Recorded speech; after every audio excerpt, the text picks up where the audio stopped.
Friends, welcome back to my channel commerce with Sonia. ये है हमारा फाइनेंशियल स्टेटमेंट का पार्ट 2। ऑलरेडी हम लोगों ने पार्ट 1 डिस्कस कर रखा है। पार्ट में हम लोगों ने सीखा था कि ट्रेडिंग अकाउंट कैसे बनते हैं, उसके क्या क्या जो है रूल्स हैं। इस पार्ट में हम बात करने जा रहे हैं profit and loss account and balance sheet की। सबसे पहले बात कर लेते हैं प्रॉफिट एंड लॉस अकाउंट की। प्रॉफिट एंड लॉस अकाउंट जो है आपके नॉर्मल अकाउंट्स की तरह होता है। इसमें दो पार्ट्स होते हैं, एक होता है आपका डेबिट साइड, दूसरा होता है आपका क्रेडिट साइड।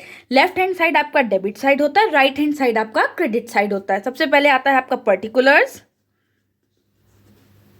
फिर आता है अमाउंट, देन पर्टिकुलर्स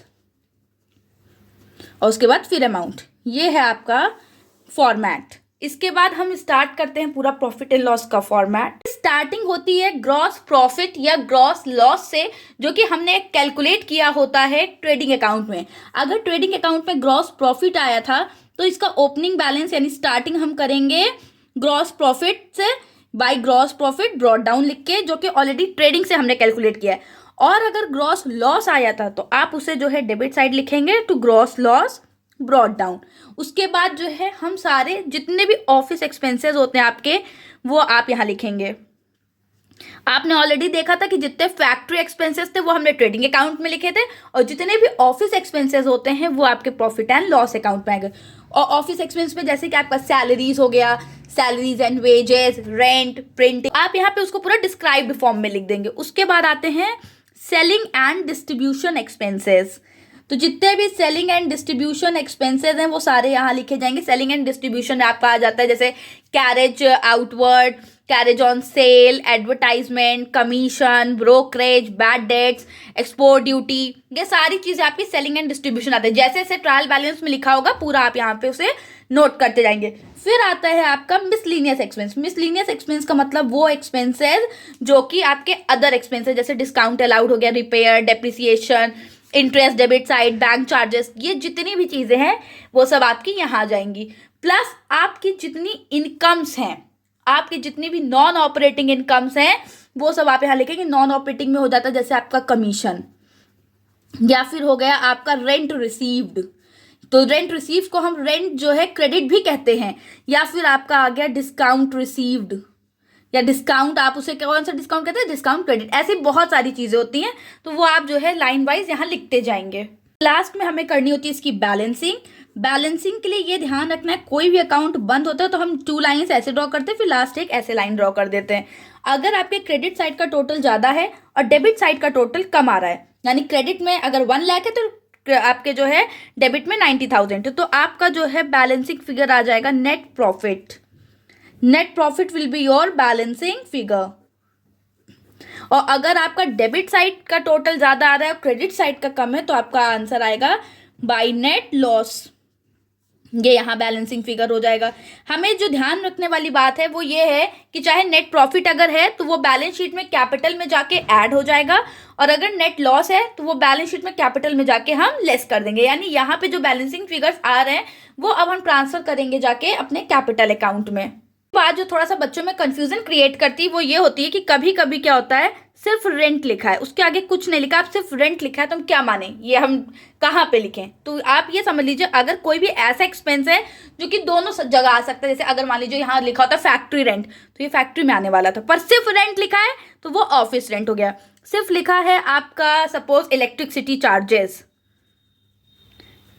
सिर्फ इलेक्ट्रिसिटी लिखा है, अब नहीं समझ में आ रहा कि इसको हम कहाँ डालें, क्योंकि फैक्ट्री में भी बिजली का बिल आता है और ऑफिस में भी, बट क्योंकि आपके ट्रायल बैलेंस में सिर्फ इलेक्ट्रिसिटी लिखा है तो आप उसे प्रॉफिट एंड लॉस में डालेंगे, ना कि आप उसे जो है ट्रेडिंग बैंक। ट्रेडिंग में तभी सारे एक्सपेंसेस आएंगे अगर उनके आगे कोई प्रीफिक्स या सफिक्स ऐसा फैक्ट्री से रिलेटेड लिखा होगा, अदरवाइज ये सारी चीजें जो है आप प्रॉफिट एंड लॉस अकाउंट में डालेंगे। आई होप कि आपको यहां तक बात समझ में आ रही होगी। नेक्स्ट आता है हमारा प्रॉफिट, क्योंकि अभी हमने देखा बैलेंसिंग फिगर हमारा प्रॉफिट था, तो प्रॉफिट आपके 2 तरीके होते हैं, gross profit, net profit. Profit यहाँ पे 2 तरीके के हैं, ऑपरेटिंग प्रॉफिट, नेट प्रॉफिट। ये दोनों ही प्रॉफिट आपके प्रॉफिट एंड लॉस एप्रोप्रिएशन से कैलकुलेट होते हैं। सबसे पहले बात कर लेते हैं ऑपरेटिंग प्रॉफिट। ऑपरेटिंग प्रॉफिट को कैलकुलेट करने का आपका फॉर्मूला होता है gross profit minus operating expenses. Gross profit जो हमने अभी यहाँ पे देखा था कि हमारे यहाँ बैलेंस में हम लोग लिख रहे थे, तो ग्रॉस प्रॉफिट में से अगर आप अपने ऑपरेटिंग एक्सपेंसेस को माइनस कर देंगे तो आपको ऑपरेटिंग प्रॉफिट मिल जाएगा। अब बात आती है कि ऑपरेटिंग एक्सपेंसेस क्या होते हैं।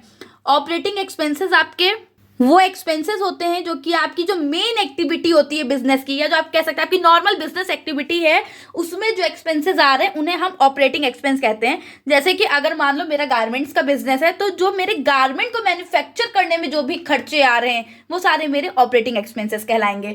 तो अगर हम ग्रॉस प्रॉफिट में से ऑपरेटिंग एक्सपेंस को लेस कर देंगे तो हमें मिल जाएगा ऑपरेटिंग प्रॉफिट।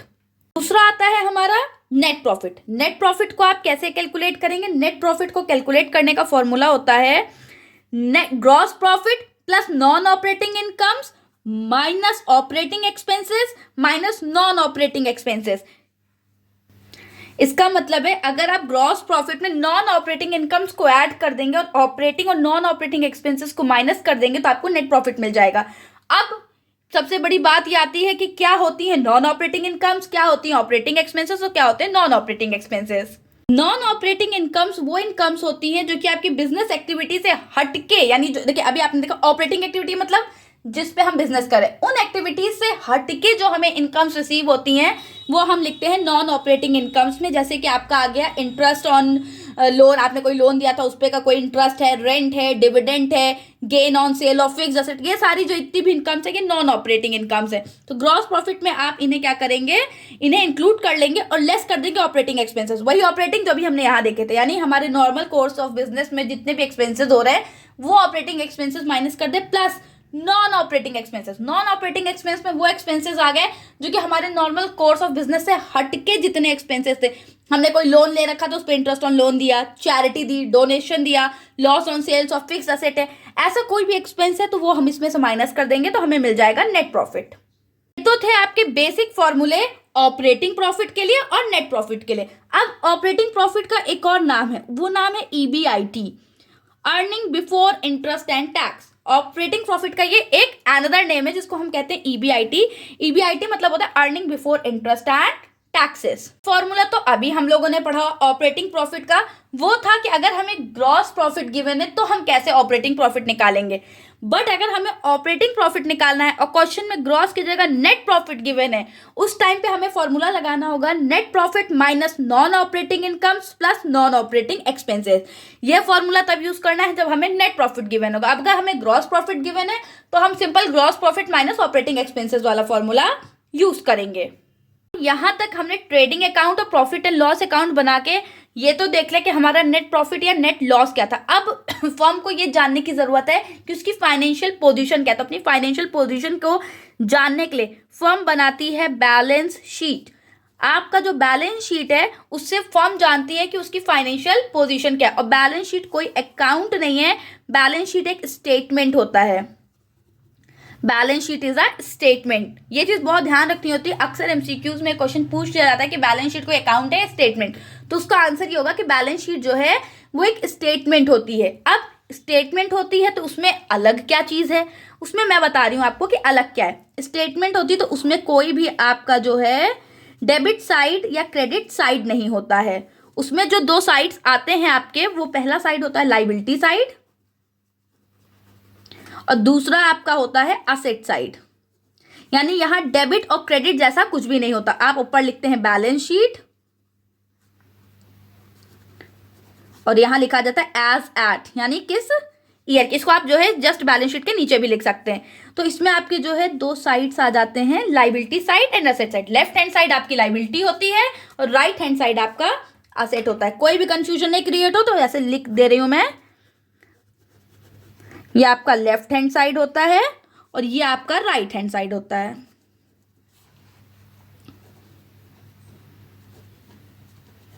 आई होप कि आपको बैलेंस शीट यहां तक क्लियर हो गई होगी।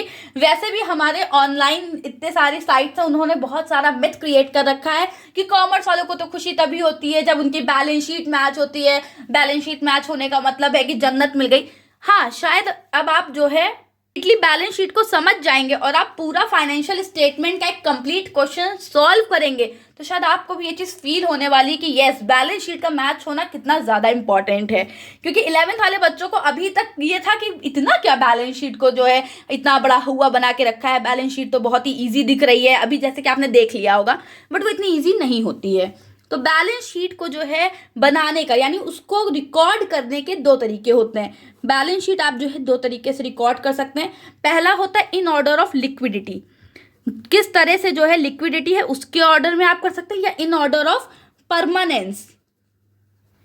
बैलेंस शीट को रिकॉर्ड करने के आपके दो तरीके हैं, या तो आप सारे असेट्स और लायबिलिटी को उनकी लिक्विडिटी के ऑर्डर में सेट करिए। लिक्विडिटी के ऑर्डर का मतलब है कि जो जितनी जल्दी असेट कैश में कन्वर्ट होने वाले उनको पहले लिखिए, जो असेट्स को कैश में कन्वर्ट होने में टाइम लग रहा है उन्हें बाद में लिखिए। सेम फॉर लायबिलिटीज की जिन लायबिलिटीज को जो है हमें पहले पे ऑफ करना है उन्हें हम पहले लिखेंगे, जिन लायबिलिटीज के पे ऑफ में टाइम लगने वाला है उन्हें हम बाद में लिखेंगे। दूसरा है परमानेंस के अकॉर्डिंग। परमानेंस के अकॉर्डिंग का मतलब होता है जो परमानेंट असेट्स हमारे फिक्स्ड असेट्स हैं उन्हें हम क्या करेंगे, पहले लिखेंगे, और जो हमारे करंट असेट्स हैं उन्हें हम बाद में लिखेंगे। इसी तरह लायबिलिटीज के लिए कि जो लायबिलिटीज हमें लास्ट में पे ऑफ करनी है उनको सबसे ऊपर लिखेंगे, और जो सबसे पहले पे ऑफ करनी है उसको सबसे नीचे। तो इस हिसाब से अगर देखा जाए परमानेंस के हिसाब से तो कैपिटल को सबसे ऊपर लिखेंगे, क्योंकि कैपिटल जब फर्म बंद हो रही है, जब फर्म का वाइंडिंग अप हो रहा होता है तब हम लिखते हैं। तो हम ये कह सकते हैं कि permanence is just opposite, permanence is just opposite of liquidity. Liquidity का ठीक अपोजिट है आपका परमानेंस। इसमें सबसे असेट साइड सबसे पहले अगर हम परमानेंस के अकॉर्डिंग देखें तो आप लिखेंगे non current assets. Non current assets में वो सारे असेट्स आ जाएंगे आपके furniture, loose tools, motor vehicles, plant and machinery, land and building, patent, trademark, goodwill, जितने भी आपके नॉन करेंट असेट्स हैं वो सारे आ जाएंगे। फिर उसके बाद आप लिखेंगे अपने करेंट असेट्स को। करेंट असेट्स में आपकी कौन कौन सी चीजें आ जाएंगी, cash in hand, bills receivable, cash at bank, sundry debtors, closing stock, prepaid expense, वो सारे। सेम इधर आप सबसे पहले लिखेंगे कैपिटल्स। कैपिटल में सारे एडजस्टमेंट्स, उसके बाद सारे रिजर्व्स, रिजर्व्स के बाद आप लिखेंगे non current liabilities. Non current liabilities का लास्ट में आएगा आपका current liabilities. Non current liabilities में आपके ज्यादातर लॉन्ग टर्म लोन्स आते हैं, और करेंट लायबिलिटीज में बैंक ओवरड्राफ्ट हो गया, bills payable, sundry creditor, outstanding expenses, unearned income, ये सारी चीजें। अब आता है मेन जो हम लोग इतने दिन से देखते हैं कि कॉमर्स वालों की बैलेंस शीट मैच होने की खुशी। तो वो बैलेंस शीट मैच ऐसे होती है कि आपकी जो लायबिलिटी साइड का टोटल है वो हमेशा इक्वल आने वाला है आपके असेट साइड के टोटल से। इट मीन्स यहाँ कोई भी बैलेंसिंग फिगर नहीं बचता है। असेट साइड और लायबिलिटी साइड दोनों का टोटल हमेशा इक्वल ही आता है, और अगर टोटल इक्वल नहीं आ रहा है इट मीन्स कि आपके क्वेश्चन में कोई मिस्टेक हो गई है, आपका आंसर गलत आ रहा है। आई होप कि आपको आज की इस वीडियो से profit and loss and balance sheet जो है अच्छे से क्लियर हो गई होगी। ऐसे ही और वीडियोस के लिए प्लीज मेरे चैनल को सब्सक्राइब करें एंड वीडियो को लाइक करें। Thank you.